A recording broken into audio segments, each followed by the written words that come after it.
Let's start at the most dramatic moment. You're 96 not out in your debut Test match. Spinners bowling. What's in your head? I suppose at that point in time I thought, would I rather get out defending or attacking? The reverse sweep's a shot I've kind of gone to over the season and touch wood played it quite well. So at that point in time I thought, well, 96, if I'm going to do it, let's do it now and see what happens. Thankfully it hit the middle of the bat and went for 4.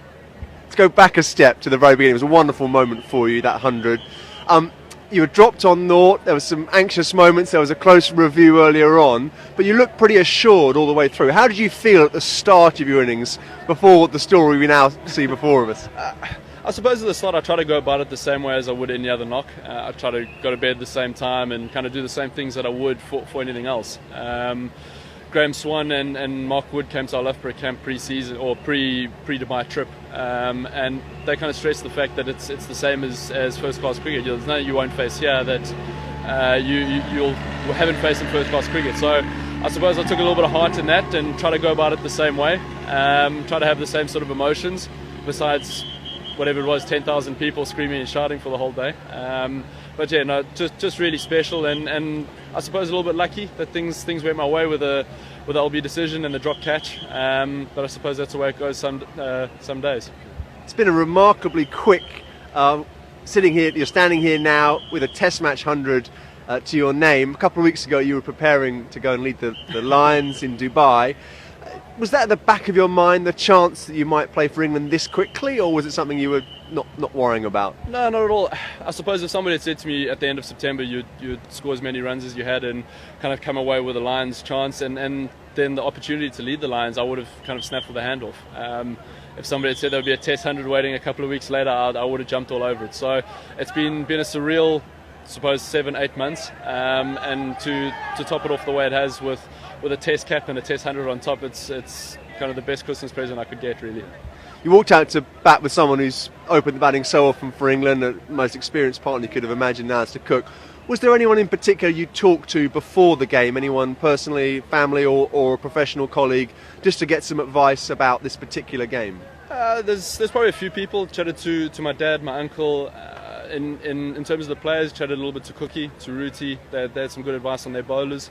Stokesy as well. So I suppose as a kind of combination of people, there was kind of my little support structure that I always go to, my brother, my dad.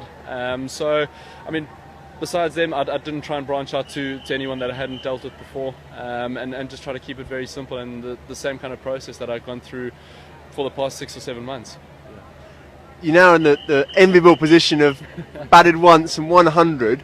Just how will you sort of approach the rest of your Test career in the immediate term? Is it something you'll try and, if you like, keep hold of that high in the short term, or will you just try and forget it and the second innings is a whole new thing?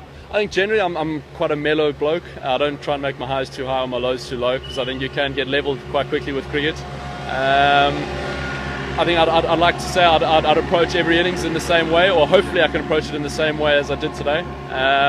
But yeah, I suppose you only know when you get put in that position and how you'll react in that position. Yeah. Last question is a difficult one. You may have been dreaming all your life, tell me if you have or you haven't, about making 100 on your Test match debut. At what point did those dreams turn towards getting 100 for England on debut? I suppose it's any kid's dream to play international cricket and as a batter to score 100 at international cricket. England and the ECB have given me an opportunity to follow my dream and to try to live my dream. So I'm very thankful to them, and I'm very thankful to the guys who put me in the position I am today. So it's been a few years. When would you say that sort of that particular pathway became clear to you? I'd probably say as soon as I made the call, early 2012 or whatever the date was. I don't want to commit to a date because I don't really know the exact date. But I mean, as soon as I kind of threw my lot into to kind of play international cricket for England, I suppose when I felt it could be a reality would be kind of at some point during the year.